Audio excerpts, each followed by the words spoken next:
네, 함께 말씀 나누겠습니다. 솔로몬이 성전을 건축하고 성대한 봉헌식을 거행했습니다. 솔로몬의 예루살렘 성전은 이후 역사 가운데 이스라엘의 중심이 되었습니다. 영적인 중심, 또 정신적인 그런 중심지가 되었습니다. 하나님의 임재의 상징이었죠.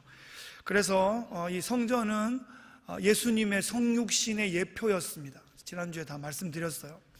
예수님께서 이 땅 가운데 하나님의 성육신으로 오실 것, 하나님의 임재 그 자체로 오실 것에 대한 구약의 아주 비주얼리 선명한 그런 예표로 우리에게 주어졌습니다.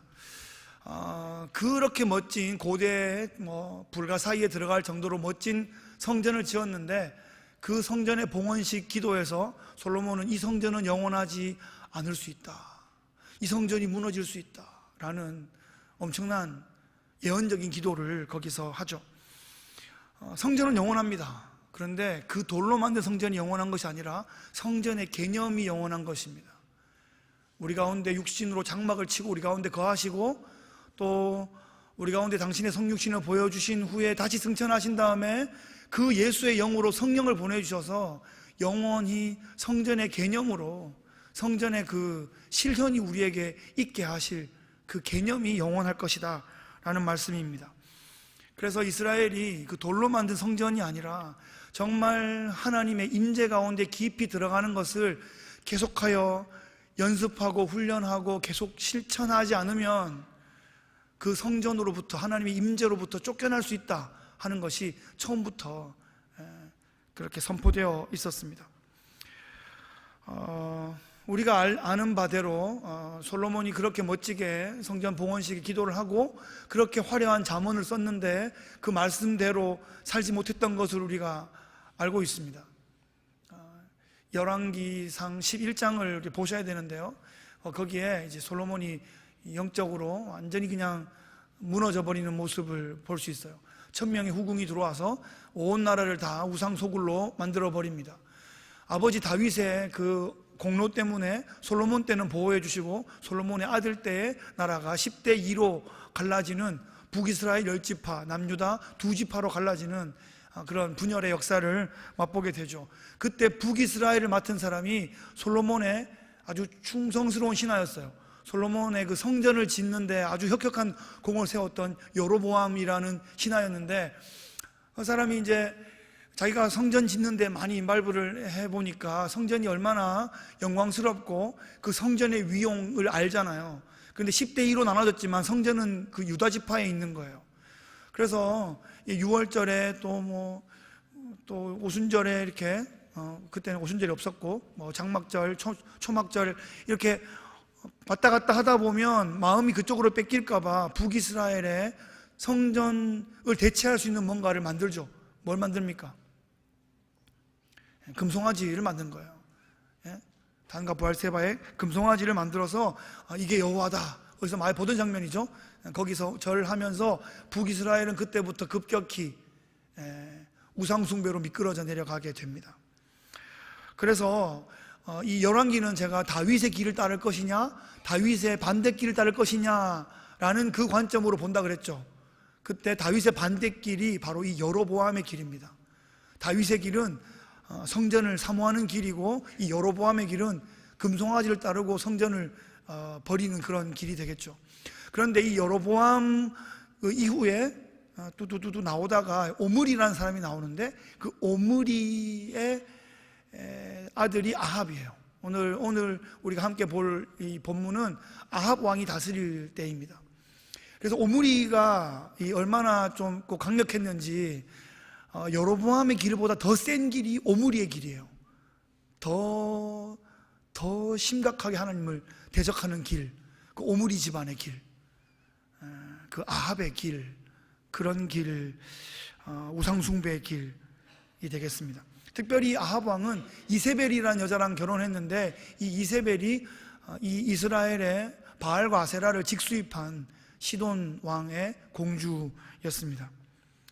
그런 경랑 속에 엘리야가 등장합니다. 17장 1절 보시면 엘리야가 너무 급작스럽게 등장해요. 길르앗에 우거하는 자 중에 디셉 사람 엘리야가 어느 날 갑자기 아합에게 말하되 내가 섬기는 이스라엘 하나님 여호와께서 살아계심을 두고 내가 맹세하는데 내 말이 없으면 수년 동안 비도 이슬도 있지 아니하리라, 이렇게 얘기하고 딱 퇴장하는 거예요. 멋있죠? 어느 날 촌에서 이렇게 막 털 북슬북슬하고 이렇게 약대 털옷을 이렇게 막 입고 이렇게 수염 막 나고 이렇게 누가 봐도 촌부인데 왕 앞에 딱 와가지고 하나님의 살아계심을 두고 맹세하는데 내 말 안 하면 앞으로 비 안 온다, 이슬도 안 내린다, 그러고 가는 거예요. 목숨 내놓고 지금 이런 걸 하고 있습니다. 이 컨셉이, 엘리야의 컨셉이 신약의 세례 요한하고 외모가 비슷해요. 하는 일도 비슷하고. 그래서 엘리야가 올 것이다 라는 예언으로 마치는 게 말라기 마지막 부분이에요. 그 예언이 세례 요한이 옴으로 성취되는 거죠. 이런 건 그냥 팁으로 그냥 드립니다. 자, 그래서 비가 오지 않는다. 그런데 선지자 머리 위에만 비가 오는 게 아니겠죠. 선지자도 비가 안 오는 것에 대한 가뭄에 대한 그 영향을 다 받게 됩니다. 그래서 그릿 시냇가, 요단강 지류인데 그릿 시냇가로 숨어 들어가서 하나님께서 까마귀를 통해 가지고 이제 떡을 막 날라주세요. 고기를 막 날라주세요. 물은 그릿 시냇가 물을 먹고. 여기서 나온 게 뭐 까마귀를 통해서 살았다, 뭐 이런 얘기 우리 가끔씩 간증하잖아요. 그때 어떻게 살았어? 까마귀가 뭐 이렇게. 요 본문이에요. 엘리야가 그릿 시냇가에 있을 때 까마귀가 떡과 고기를 날라주었습니다. 그리고 이제 뭐 한 해가 지났을까요? 두 해가 지났을까요? 그 그릿 시냇가도 말라버렸어요. 그랬더니 사르밧이라는 동네에 가서 이제 한 과부를 통해서 음식을 공급받게 됩니다. 선지자가 이 정도니까 지금 온 나라가 기근의 공포에 사로잡혀 있는 거죠. 하나님께서 그 이스라엘 땅을 기근으로 강력하게 징계하고 계신 겁니다. 자, 18장 1절 보시면 제가 읽을게요. 많은 날이 지나고 제3년에 여호와의 말씀이 엘리야에게 임하여 이르시되 너는 가서 아합에게 보이라, 내가 비를 지면에 내리리라, 이렇게 말씀하세요. 자, 3년 만에, 3년이에요 3년 동안 비도 이슬도 안 내렸대요. 아합에게 3년 만에 가가지고 드디어 비를 내리겠다. 산천초목이 거의 초토화된 상황 가운데 3년 만에 선지자가 다시 아합 왕 앞에 나타났습니다. 이런 게 선지자의 삶이에요. 뭐 재미있다기보다는 좀 외롭고 무겁고 위험한 직무, 엘리야의 그런 선지자로서의 직무가 되겠습니다. 아합이 그 엘리야를 만나자 뭐라고 말하냐면 이스라엘을 괴롭히는 자여 너냐, 이렇게 말하니까 엘리야가 뭐라 그러게요? 내가 이스라엘을 괴롭게 한 것이 아니라 당신과 당신의 집이 이스라엘을 괴롭게 하였으니 당신이 바알을 따랐기 때문이다, 이렇게 그 서슬퍼런 왕 앞에서 이렇게 당당하게 소리쳐요. 목숨 내놓고 사는 거예요. 이게 선지자의 삶입니다. 동경하십니까? 선지자의 삶은 만만한 게 아니에요. 어떻게 왕 앞에 이럴 수 있을까요? 자, 이 자리에서 엘리야가 아합 왕한테 대결을 제안해요. 바알 선지자 450명과 아세라 선지자 400명을 모아라. 갈멜산에서 850대 1로 한번 붙자. 하늘에서 불을 내리는 신이 참 신이다, 한번 붙자, 이렇게 제안을 하니까 좋아라 합니다. 왜냐하면 그 바알 그 신의 이미지를 보면 번개를 들고 이렇게 있는 이미지거든요. 이 번개의 신이에요. 번개. 그래서 이제 제사 지내는 위에서 번개를 딱 던지면 불 붙을 거 아니에요. 그래서 그거 우리 신 전공이라는 거죠. 그래서 갈멜산으로 쫙 모였습니다. 많은 백성들이 850대 1의 대결을 보려고, 그 당시에 뭐 텔레비도 없고 볼 것도 없으니까 850대 1 갈멜산으로 쫙 모여든 거예요. 자, 이 백성들이 여호와와 이 바알과 아세라 이 부부신 사이에서 갈팡질팡하고 있어요.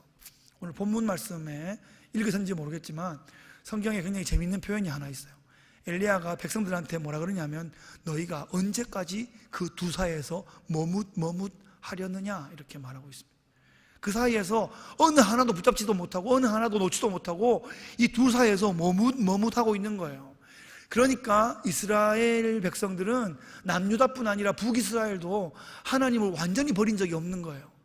하나님도 필요하면 쓰려고 항상 카드로 가지고 있고 바알도 붙잡고 있고 양다리를 계속 걸치고 있는 게 이스라엘의 모습이었습니다. 자, 이 850대 1의 경쟁은 먼저 바알과 아세라 그 선지자들에게 먼저 기회를 주죠. 그들이 막 춤도 추고 돌고, 나중에는 막 안 되니까 막 자해도 하고 피도 막 뿌리고 한낮을 난리를 치는데 아무 일도 벌어지지 않아요. 그래서 엘리야가 막 놀리죠. 네 예신이 혹시 낮잠 자러 갔냐, 화장실 갔냐, 뭐 그러면서 막 놀리다가 이제 엘리야에게 기회가 왔어요. 엘리야는 어떻게 해요? 그 쓰러진 그 12돌로 12그 제단을 다시 회복해요. 12제단은 12지파, 이스라엘의 지파를 상징하겠죠. 그 위에 번제물을 벌려놓고 도랑을 막 판 다음에 물을 들이다 부어요. 가뭄인데 어디서 물이 있는 거예요. 그래서 뭐 저 멀리 강가에 있는지 더 멀리 바닷가에 있는지 여하튼 물을 가지고 와가지고 일단 물을 축축하게 부은 다음에 하나님께 기도를 하는데 아주 세게 기도한 것도 아니에요. 여호와여 내게 응답하옵소서. 이 백성에게 주 여호와는 하나님이신 것과 주는 그들의 마음을 되돌이키심을 알게 하옵소서. 이렇게 기도하니까 38절 보시면 이에 여호와의 불이 내려서 번제물과 나무와 돌과 흙을 태우고 도랑의 물을 핥았다. 이렇게 불이 혀같이 와가지고 샥 핥아간 거예요. 싹 다 탄 거예요. 온 백성이 두려워하면서 여호와 앞에 엎드렸겠죠. 드디어 심판의 때가 왔습니다. 그래서 바알과 아세라 선지자 850명이 그날에 섬멸을 당합니다. 이스라엘을 어지럽게 했던 바알과 아세라 선지자를 일망타진하는 혁혁한 그런 계가를 올렸습니다. 잠시 후에 먹구름이 몰려오더니 이 3년 만에 그 이스라엘을 아주 그냥 풍족하게 적셨습니다. 가뭄이 해갈된 것입니다. 엘리야는 일약 스타가 되었습니다. 하늘에서 불을 내리고 하늘에서 비를 내리는 그런, 그리고 이 이스라엘의 모든 악한 선지자들을 다 섬멸하는 이스라엘의 영웅이 되었습니다. 그래서 참 행복하게 잘 살았더라 이렇게 이야기가 끝나면 좋겠는데 이야기가 거기서 안 끝나는 거죠. 19장 1절 보시면 아합이 꼰질러요. 아합이 엘리야가 행한 모든 일과 그가 어떻게 모든 선지자들을 칼로 죽였는지 누구에게 말해요? 이세벨한테 가서 꼰지르는 거예요. 그랬더니 2절에 이세벨이 어떻게 하냐면 사신을 엘리야에게 보내요. 이르되 내가 내일 이맘때에는 반드시 네 생명을 저 사람들 중 한 사람의 생명과 같게 하리라. 그렇게 하지 아니하면 신들이 내게 벌 위에 벌을 내림이 마땅하니라. 무슨 말이에요? 신들 앞에서 내가 생명을 걸고 너 반드시 죽인다. 너 내일은 죽은 목숨이야. 이렇게 경고하는 겁니다. 정말 이 이세벨 사악한 여자예요. 아주 이 아합을 이스라엘 역사상 가장 사악한 왕으로 만든 장본인이 이 이세벨입니다. 이세벨. 아합이 이세벨한테 벌벌벌 떨고 있어요. 거의 벌벌 기고 있습니다. 바알과 아세라를 아주 직수입해가지고 아주 그 땅에 아주 그냥 뿌리 내리게 만든 아주 그런 나쁜 여자예요. 이 이세벨이 사람을 보내가지고 하는 일도 봐요. 사람을 보내가지고 편지를 다 보내가지고 1대1로 싹 얘기한다고. 만약에 엘리야가 죽여버리면 이게 또 영웅이 돼. 사람들이 그 엘리야의 시체를 바라보면 사람 또 모여가지고 또 무슨 데몬스트레이션이 일어날 수 있는데 조용히 너 내일 죽는다. 이게 너무 무서운 거죠. 이게 먹혔어요. 엘리야가 쫄았습니다. 심하게 쫄았습니다. 3절 4절 보시면 그가 이 형편을 보고 일어나 자기의 생명을 위하여 도망하여 유다에 속한 브엘세바에 이르러 거기에서 또 자기 사환을 그곳에 머물게 하고 자기 자신은 광야로 하룻길 더 들어가서 로뎀나무 아래에 앉아서 죽기를 원하고 있습니다. 야, 이거 참 보세요. 지금 엘리야가 뭘 보고 있어요? 지금 엘리야가 뭘 보고 있어요? 형편을 보고 있어요. 형편을. 여호와를 봐야 되는데 형편을 봐요. 상황을 봐요. 이 상황을 딱 보니까 야, 죽겠거든. 이 여자가 보낸 편지 하나를 보고 자기가 완전히 이게 내일은 죽겠구나 생각하니까 도망을 치는데 어디까지 도망치냐 하면 브엘세바까지. 브엘세바가 어디게요? 성경에 다음부터 브엘세바까지라고 말하면 백두에서 한라까지라는 뜻이에요. 브엘세바가 남쪽 최남단이에요. 한라산까지 도망친 거예요. 브엘세바까지. 거기까지 막 죽으라고 브엘세바까지 도망친 다음에 종은 거기 남겨두고 자기는 광야로 하룻길 더 들어가요. 심하게 쫀 거죠. 엘리야도 이럴 수 있습니다. 불과 얼마 전에 850대 1을, 그죠? 그 850명을 다 섬멸하고 하늘에서 불이 막 내리고 3년 만에 비가 내리고 이랬던 영웅인데 그 편지 하나에 이렇게 심하게 쫄고 있습니다. 이럴 수 있다니까요. 어떻게 엘리야가 아니라 이럴 수 있습니다. 그래서 거기 가서 다시 한번 저 본문 보여주시면 자기가 죽기를 원하고 있어요. 죽기를 원하고 있어요. 여호와여 넉넉하오니 지금 내 생명을 거두시옵소서. 나는 내 조상들보다 낫지 못하니이다. 이렇게 말하고 있어요. 이건 겸손의 표현이 아니에요. 예? 내가 조상들보다는 내가 낫지 않습니다라는 겸손의 표현이 아니라 사실 이거 심하게 교만한 표현이에요. 예, 자기 혼자밖에 없다는 거고요. 지금 엘리야가 하나님 바라보지 않고 상황을 바라보고 굉장히 죽기를 원하는, 내 생명을 거두어가 달라는 이런 기도를 하고 있습니다. 이세벨이 두르는 그 권세가 너무나 현실적이었던 거죠. 그 칼날이 무서웠던 겁니다. 나는 그저 오라면 오고 가라면 가고 죽으라면 죽는 그런 메뚜기 같은 존재이구나 라고 심하게 자신을 막 자학하고 있어요. 갑자기 마음이 급격하게 낮아지고 있어요. 무너져 내려요. 근데 지금까지 내가 뭘 한 거지? 내가 앞으로 뭘 할 수 있지? 내가 그렇게 열심히 기도하고 하늘에서 불을 내리고 하늘에서 비를 내리고 바알과 아세라 선지자들 다 처단하고 이제 이스라엘에는 여호와의 영광만 가득하고 우리가 하나님을 예배하는 민족으로 그렇게 돼야 되는데 전혀 백성들은 바뀌지 않고 이세벨은 더 표독스러워져요. 자괴감이 느껴져요. 내가 이러려고 선지자를 하고 있나, 이런 마음이 느껴지는 거예요. 그동안 내가 한 게 아무런 의미가 없는 것 같아요. 남은 게 없어. 너무 절망적이야. 다 포기하고 싶어. 그래서 하나님께 말하는 거죠. 하나님, 이제 막 고마워합시다. 됐습니다. 많이 묵었습니다. 제 생명 걷어가시죠. 저는 그저 그런 사람이네요. 아무도 저를 기억하지 못할 겁니다. 그냥 여기서 딱 좋네요. 오늘 딱 죽기 좋은 날이네요. 데려가시죠. 이러고 로뎀 나무 아래에 기어 들어갔어요. 로뎀 나무가 큰 나무가 아니에요. 요만한 나무예요. 요만한 나무가지가 펼쳐지면 요만하겠죠. 여기에 누웠다는 얘기는 근사한 무슨 낙엽수 밑에 이렇게 누운 게 아니라 기어 들어간 거예요. 거의 기어 들어가가지고 이렇게 저 그냥 데려가세요. 이렇게 굉장히 찌질한 모습을 보여주고 있어요. 하늘에서 불이 확 내려가지고 핥아갈 때는 얼마나 멋있었을까요? 다 죽여라!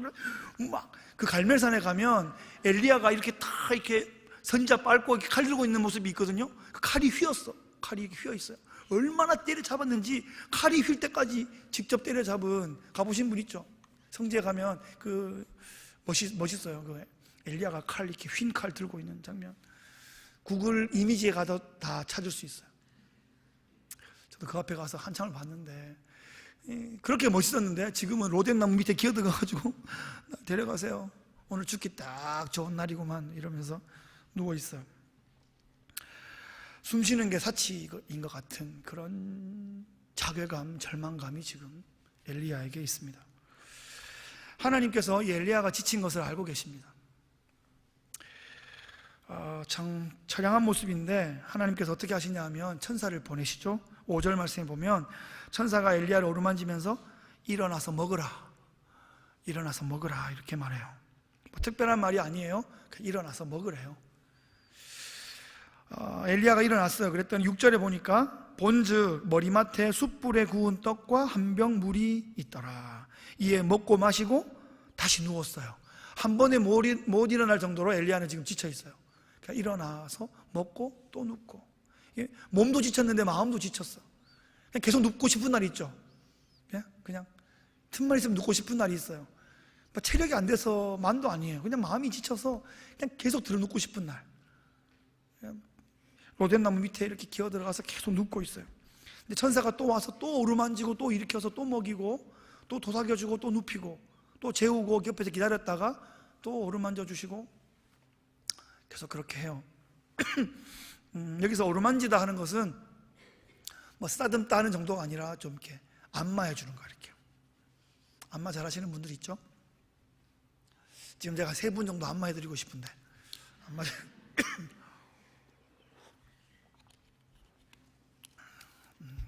지금 이제 엘리야의 그 기력을 회복시켜 주는 거예요. 이렇게 안마를 해가지고 그렇게 만져주면 몸도 회복되지만 정서적인 터치도 있는 거예요.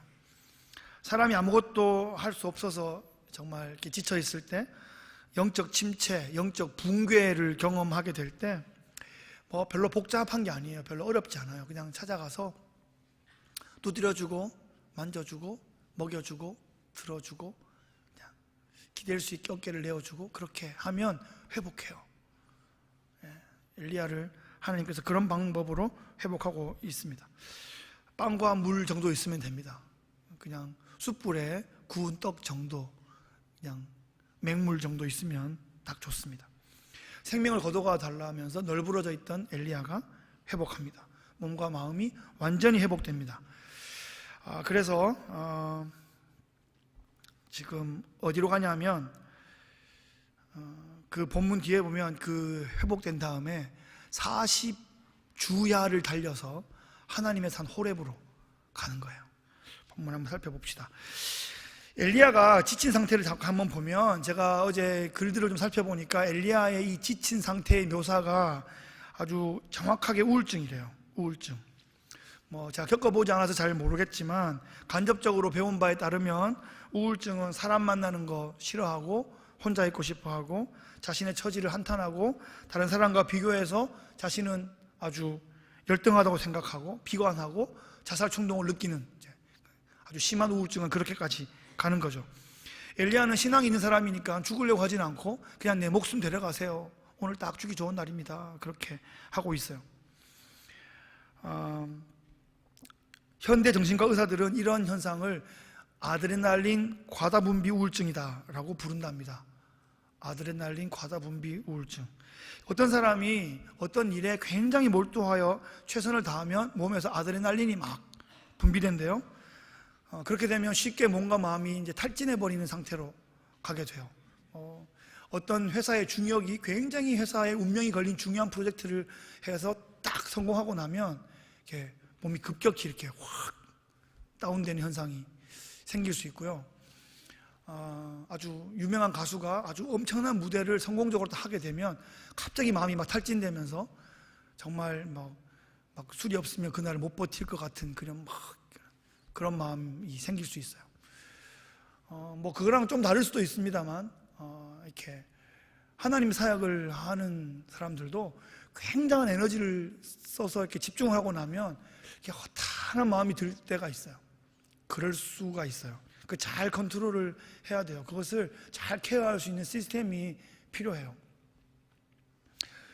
제가 처음으로 전도사를 했던 2000년에 이제 서울의 후암제일교회라는 곳에서 전도사를 했는데 교역자가 4명이었는데 목사님께서 4명 교역자가 돌아가면서 주일 저녁 설교를 하자. 그래서 그 교역 전도사한테는 좀 파격적인 은혜였어요. 그래서 매월 마지막 주를 설교를 하는데 그날 이렇게 설교를 제가 교회에서 잤거든요. 교회 그 사찰관에서 제가 지냈는데 설교를 확 하고 기도를 하고 이제 온 성도들이 함께 이렇게 예배 잘 드리고 성도님 다 가시고 불 꺼진 교회 혼자 이렇게 있으면 막 이렇게 막 교회인데도 허탈하고 막 혼자니까 총각이고 또 교회 혼자 그 사람이 많이 있다가 다 빠지고 나면 또 되게 또 이렇게 또 썰렁하고 그래요.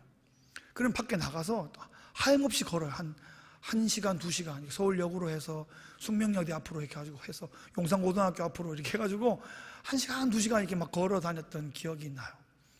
이게 막 쏟고 나면 이렇게 좀 허탈한 마음이 있어요. 엄청난 일을 하고 나니까 옆에 엘리야가 혼자잖아요. 친구도 없고 또 하나님을 바라봐야 되는데 형편을 바라보고 막 이러니까 갑자기 무너지는 이런 마음이 생기는 거예요. 19장 8절 아까 이제 이어서 보면 이에 일어나 먹고 마시고 그 음식물의 힘을 의지하여 40주 40야를 가서 하나님의 산 호렙에 이르니라. 자, 이게 좀 음식을 먹였더니 40주야를 갔대요. 음식을 좀 싸줬는지 모르겠어요. 한 끼 먹고 40일 가기는 좀 먼 것 같긴 한데 여하튼 얼마나 힘이 났는지 40주야를 달려서 하나님의 산 호렙에 이르렀습니다. 호렙산 여러분 기억나시죠? 어떤 산이에요? 호렙산? 모세가 소명받은 산이에요. 그 불타는 떨기나무에서 내 백성을 구하라 하는 그 소명을 받았던 그 호렙산에 엘리야도 거기에 이르게 된 것입니다. 모세에게 그 출애굽의 소명을 주셨던, 양 40년 치고 있던 모세를 민족의 영도자로 부르셨던 그 하나님의 산 호렙으로 이 지친 엘리야를 먹이시고 회복시키신 다음에 그 산으로 부르셔가지고 다시 엘리야에게 사명을 주시는 거예요. 지친 사람을 회복시키시는 것은 역시 사명입니다. 그것이 동기부여가 되는 거죠. 그 사명이 뭔가 하면, 엘리야야 너 혼자 아니다 하는 거죠. 너 당대에 끝날 일 아니다. 이것은 후대에 이어줘야 되는 것이다. 너의 이 일은 반드시 이어져야 되고, 이어줄 사람에게 이 바톤을 이어줘야 된다는 거예요. 그래서 이제 엘리야가 엘리사에게 이 바톤을 이어주고 이 사역이 계속된다는 것을 알게 되면서 마음이 좀 회복돼요. 그리고 선지학교를 세워서 그 다음 세대들을 계속하여 세우는 일을 해야 된다 하는 것을 이제 엘리야가 깨닫게 되는 것입니다. 그렇게 모세에게 소명을 주시고 엘리야에게 소명을 주셨던 이 하나님의 산 호렙, 이 모세와 엘리야가 나중에 변화산에서 예수님 좌우에 서게 되죠. 예수님께서 제자들에게 고난에 대한 예언을, 십자가에 대한 예언을 하니까 제자들이 굉장히 마음이 실망했어요. 일주일 동안 예수님이 제자들하고 말을 안 했던 것 같아요. 복음서에 보면 8일 후에 뭐 이런 말이 있어요. 8일 동안 긴장과 의미 없는 8일을 보낸 다음에 예수님께서 제자 3명을 데리시고 어느 한 산으로 올라가세요. 거기서 양 좌우에 모세와 엘리야가 딱 서요. 모세와 엘리야 사진 본 적이 없잖아요. 모세 쓰지도 않았을 텐데 예수님이 부르시는 거죠. 모세야, 엘리야야, 이렇게 부르시는 거예요. 그 모세와 엘리야와 함께 예수님의 죽으심과 예수님의 다시 부활하심에 대해서 막 얘기를 하는 거예요. 그리고 하나님의 음성이 임하면서 이는 내 사랑하는 아들이요 내 기뻐하는 자니 너희는 저의 말을 들으라. 그 사건에 모세와 엘리야가 함께 합니다. 그렇게 그 지친 엘리야를 회복시키신 다음에 호렙에서 다음 세대로 이어줄, 엘리사에게 이어주고 다음 세대에게 이 사명을 이어줄 그 소명이 그 산에서 다시 주어지는 것입니다. 하나님께서 엘리야를 회복시키시는 것은 그 다음 세대를 회복시키기 위해서, 다른 회복시켜야 될 사람이 있기 때문에 그렇게 회복시키시는 거죠. 그래서 호렙에 도착한 다음에 11절 이하에 보시면 이렇게 됩니다. 너는 나가서 여호와 앞에서 산에 서라. 이렇게 하니까 여호와께서 지나가시는데 여호와 앞에 크고 강한 바람이 산을 가르고 바위를 부숴요.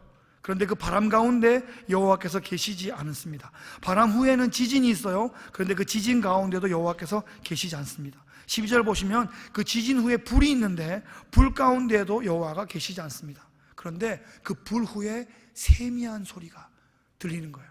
이것이 침묵인지 소리인지 분간이 안 될 것 같은 아주 세미한 소리가 들리는데 이 침묵 가운데 하나님의 음성이 들려와요. 그래서 우리가 무슨 대단한 것 가운데 하나님의 음성이 있는 게 아니라 정말 내밀한 아주 깊은 친밀한 그 관계 속에서 하나님의 그 음성을 우리가 캐치할 수 있습니다. 갈멜산의 뜨거운 전투에도 큰 비가 내리는 그런 영웅적인 사건에서도 어쩌면 놓쳐버렸을 수 있는 하나님과의 관계가 세미한 이 음성 가운데서 우리가 발견하게 됩니다. 우리가 어쩌면 크고 대단한 것을 우리 인생이나 우리 공동체나 우리 민족이 추구하다가 정말 우리 안에 계신, 항상 계신 그 하나님을 놓치고 있는지도 모르겠습니다. 이 세미한 음성 가운데 하나님의 음성을 들으니까 하나님이 우리에게 새로운 사명을 주십니다. 너 혼자 하는 거 아니다. 다음 세대를 세워라 하는 것이에요. 자, 그 사명을 주시면서 한 가지 더 주시는 게 있는데요. 19장 18절 말씀입니다. 그러나 내가 이스라엘 가운데 7,000명을 남기리니 다 바알에게 무릎을 꿇지 아니하고 다 바알에게 입맞추지 아니한 자니라. 이렇게 말씀하세요. 다음 세대를 세울 뿐 아니라, 그래서 너의 사명이 네 당대의 끝이 아니라 바톤을 이어주는 사역이다 라는 것을 알려주시면서 엘리야의 마지막 사역에 동기를 부여해 주시면서 동시에 네 혼자가 아니다. 7,000명이 있다. 바알에게 무릎 꿇지 않고 바알에게 시선과 바알에게 마음을 팔지 않고 하나님만 바라보는 7,000명이 있다는 것을 말씀해 주고 있습니다. 사탄은 끊임없이 너 혼자밖에 없어, 너 혼자야, 너 외톨이야, 계속 그런 마음이 들게 해요. 그런 마음이 들 때 마음이 막 무너지는 거예요. 그런 엘리야에게 말씀하세요. 7,000명이 있다. 모여야 합니다. 혹시 힘들면 더 모여야 합니다. 순으로 모이고 나눔방으로 모이고 또 기도회, 중보회 네트워크로 계속하여 연결되어 있어야 됩니다. 모이기를 패하는 어떤 사람들의 습관과 같이 하지 말고 주님이 오시는 날이 가까움을 볼수록 더욱 모이라, 이렇게 히브리서에서 말씀하고 있습니다. 모이면 그 모임 가운데 성령이 임하세요. 한 분 한 분 가운데 성령이 있고 모임 가운데, 공동체 가운데 성령이 임하게 됩니다. 그곳이 또 성전이 되는 거죠. 말씀을 정리하겠습니다. 천하를 호령하던 엘리야가 지쳤습니다. 하늘에서 불을 내리고 물을 내리던 엘리야가 지쳤습니다. 엘리야도 지칠 수 있습니다. 엄마들도 지칠 수 있습니다. 여러분도 지칠 수 있어요. 리더들도 지칠 수 있습니다. 목회자도 지칠 수 있습니다. 그 지칠 수 있다는 것을 인정하는 것, 지칠 수 있다는 것을 이해하는 것, 그것에서 우리의 사실 그런 동역의 관계가 시작됩니다. 그렇게 서로 붙잡아 주고 서로 버텨 주는 것입니다. 리더는 항상 그냥 아무 때나 내가 무슨 말을 해도 상처받지 않고 그냥 돌처럼 딱 버티고 서 있는 게 아니에요. 자꾸 긁으면 리더도 지치는 거예요. 그냥 하고 싶은 말 그냥 다 해버리면 그 리더들도 지칠 수 있어요. 그래서 또 근데 그런 말을 또 하기도 해야 되고, 안 하면 본인이 지치니까 하시기도 해야 되겠죠. 그럼 그걸 또 들어줘야 돼. 그게 리더의 사명이기도 해요. 그럼 옆에 있는 또 다른 리더들이 또 서로 좀 들어주고, 조금 컨디션 조금 괜찮은 리더들이 또 들어주고 또 버텨주고, 그렇게 해서 같이 가는 거예요. 컨디션 좋은 사람이 항상 좋고 안 좋은 사람이 항상 안 좋고 그런 게 아니죠. 그런 거죠. 축구 경기를 할 때, 농구 경기를 할 때 그날 컨디션이 좋은 사람이 있어요. 그죠? 그러면 좀 더 한 발 더 뛰면 되고, 지친 사람이 있으면 서로 좀 커버를 해주는 거예요. 팀 사역이잖아요. 영적 전투, 이건 팀 전술이라고 우리 한규산 목사님께서 그렇게 많이 말씀하셨어요. 방패, 그죠? 방패로 팀 사역이라고 했어요. 내가 n분의 1을 맡고 있는데 이 n분의 1들이 모여서 전체가 하나를 이루는 공동체로서의 그런 사역이 되는 것입니다. 그래서 한 명이 지쳐 있는데 도울 자가 없어서 더 폭망하게 내버려 두는 그런 공동체는 건강한 공동체가 아닙니다. 해병대가 왜 강하냐? 해병대가 강한 이유는 다른 거 없고요. 그런 것 같아요. 미 해병대의 그런 홍보 영상이라는 거 보면 절대 홀로 두지 않는다. 네가 다치면 절대 혼자 두지 않는다. 혹시 네가 쓰러지면 내가 끝까지 너 들쳐매고 같이 간다. 그 전후에 내 다리가 하나 날아가도 나를 들쳐매고 갈 내 전우들을 믿기 때문에 끝까지 충성하는 거예요. 혹여나 내가 먼저 세상을 떠나도 나를 들쳐매고 내 부모에게로 인도해 줄 것이다라는 그런 믿음이 전우회를 일으키는 거죠.